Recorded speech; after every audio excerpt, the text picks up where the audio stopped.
Well, hello again from my front porch, where we are in the lead up to Super Bowl this week. That, for those of you living under a rock that weren't aware of that, Super Bowl. Well, I was going to say Super Bowl 2024, but no, that's it. It's the year 2024. It's actually I don't know what number it is off the top of my head. It's like, got some Roman numerals in there.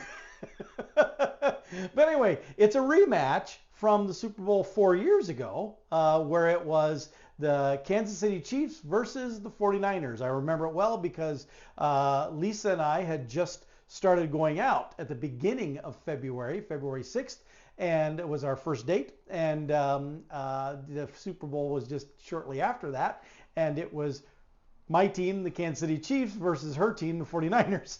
And ta-da, here we are again, which of course means now we're coming up. Tomorrow will be 4 years for our relationship. But you know, back then I was afraid to post anything on Facebook or anything because, you know, I don't want to offend this person you just started going out with. Now we've been together 4 years, and I'm still not going to be all nasty about it, but I'm a little less shy about sharing some things. So watch out. But anyway, that's not really what I wanted to do. Well, it is kind of. It is an extension of this. I want to talk. Are you familiar with the term TDS? TDS. It has been around for a while, and it is used politically to talk about this concept called Trump Derangement Syndrome. And it is applied to people who obsess over Donald Trump, especially in negative ways that just depict him as being, you know, just evil incarnate, and there's nobody else on the planet any worse than him, and blah, blah, blah stuff. And I do think that there are people who suffer from that. I'm not going to go into that in this segment, although I am increasingly prompted to address some of the tall tales that are being told about Donald Trump, not in defense of him, because I have my own opinions of him, but because it just makes me cringe when I see people repeating absolute falsehoods as fact to attack somebody. I don't care whether it's Donald Trump or who. If you got to make up stuff to attack them, then maybe they shouldn't be attacked. In the case of Donald Trump, you don't have to make up stuff to attack him. He hands out stuff that you could use to attack. You shouldn't have to fabricate things, but yeah, I see it all the time, and I see these ignorant, gullible people just repeating it over and over and over until it supposedly becomes fact, even though there's not a shred of truth to it. And that, I mean, it really does bug me. And now that Donald Trump is back in the spotlight again, we're seeing that begin to the TDS, the Trump Derangement Syndrome, we're seeing it again rise as there are people who just, for whatever reason, they say that he is just they will justify even literally changing laws just so they can go after him. And if it was any other scenario, any other situation, people would have issue with it, but we've somehow convinced people he's so bad that we will justify it because we're going after Trump. Now, that's a very dangerous bad precedent to set, people. Very, very dangerous. And you know, now I'm pretty much talking myself into that. I'm going to have to do an episode about it. But anyway, I want to talk about the new revision to TDS, and that is Taylor. What is it? Derangement. Yeah, the D. Taylor Derangement Syndrome. And of course, I'm talking about Taylor Swift because, oh, wow, I cannot believe how people are coming out of the woodwork on social media just, oh, I'm tired of seeing Taylor Swift. Oh, the NFL is all about Taylor Swift. I'm sick of seeing her at these games. I wish she wouldn't come to the games and blah, blah, blah, blah, blah.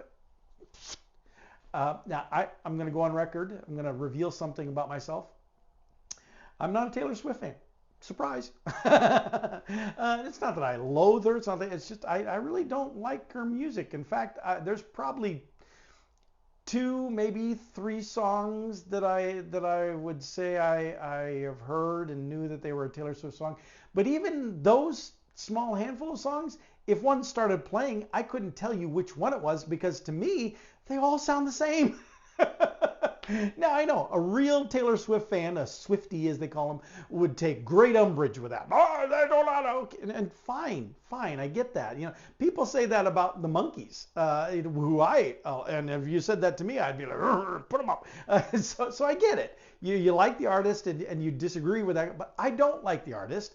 It's not that, again, I don't think she's bad. In fact, I think she's probably a very talented young lady, and she certainly has a good business savvy to her, and has built this empire and established herself as if not the queen of this aspect of the music industry, because she just dominates it. So of course, anything she does is going to be spotlit. We're going to know every detail possible because that's the way our society is. We just obsess over celebrities like that. I'm reminded of the Beatles. Not that I'm comparing Taylor Swift to the Beatles, because I like the Beatles.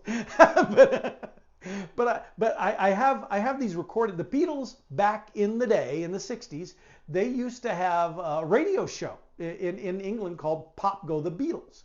And they would play some of their songs recorded, but a lot of the songs they did were live, that they performed right there in the studio, and all four of them would be there with banter and interact. And so I've got some of those clips of that show, and I've made a playlist around recordings of the Beatles and them making their comments, and it's what I do, and it's a lot of fun. But one of the audio clips from that show, because there was another guy, a fifth guy who is the host of the show. And he would ask them questions sometimes, or he would read the mail and get them to respond and stuff like that. But on one of these episodes, he says to them, he brings up to them about how difficult life is when you're this big of a celebrity. And so he says, is there any time you get tired of being a celebrity? And they're all like, oh, I'm so tired. But then they get serious about responding. They say, well, sometimes. They talk about how you read rubbish about yourself. John Lennon says, yeah, I've according to the papers, I've got 7 kids and I've been divorced 3 times. And he goes, well, doesn't that bother you when you how does your wife feel about that? And he goes, well, she knows I'm not divorced. She sees me every day. but Paul McCartney and Leeds and the others chime in about how it is difficult when you achieve that level of massive celebrity. It's really difficult to just lead a normal life and do normal things. That they're not able to do stuff like ride on a bus or just walk down the street. That they even choose the restaurants to go eat at where people are so stuck up and snobby that nobody will admit they recognize the Beatles, as opposed to going to a standard restaurant where people be like, oh my God, it's the Beatles, I gotta go. And so to avoid that, they go to places where where it's fashionable to be snooty and ignore them. and then they comment about how that's a bit of a social commentary there, and it is. But Taylor Swift is now in that category that she really cannot go anywhere or do anything without being spotted, without being recognized, without being called out. And so while I'm not a fan of her music, I also am not upset that she shows up on my TV every now and again because she's there supporting her boyfriend who plays for the Kansas City Chiefs. Now, obviously, my opinion might be a little different if I wasn't a Chiefs fan. If she was, with some other team, and it might be, but I don't think so. Not in this case, because I'm not bothered by her being on the screen, because what I see when I see her on the screen, I don't see a female celebrity who is sticking her nose into a game or blah blah whatever other nonsense knuckle-dragging Neanderthal garbage I've read online. What's she doing? It's a man's sport. No, it's not. No, I mean, yes, it may be men down there in the field, but to say it's a man's sport is really stupid. I mean, I could say other things, but that's the nicest one. The thing I see when I see Taylor Swift on the screen is a woman who, like the Beatles described, cannot do anything anymore like a normal person. Just average, nobody pays any attention. Instead, she finds herself in a position where she has to create these situations. And what I see when I see her in the box, now granted, normal people are not up in the box. Okay, so we know that it's not an exact scenario. It's like the Beatles talking about going to a restaurant that's so stuck up and snobby and expensive then obviously that people don't bother them while they're eating. Same thing here. She can't just be in the stands or she'd be mobbed. But she can be up in the box with the Chiefs and the Mahomes, Kels families and all that stuff. And she can, in that context, which is not a normal context, but in that context, she can have some normalcy. Because she is not there to be the center of attention. Oh, the networks want to make her the center of attention because, frankly, it draws viewership. And that's how they make their money on commercials, which are priced based on viewership. And so every time they show Taylor Swift, boom, viewership goes up, and the female population and just the Swiftie population who has taken an interest in football has just skyrocketed because of her being there. And so from that vantage point, she is a tremendous financial benefit. So of course they're going to show her.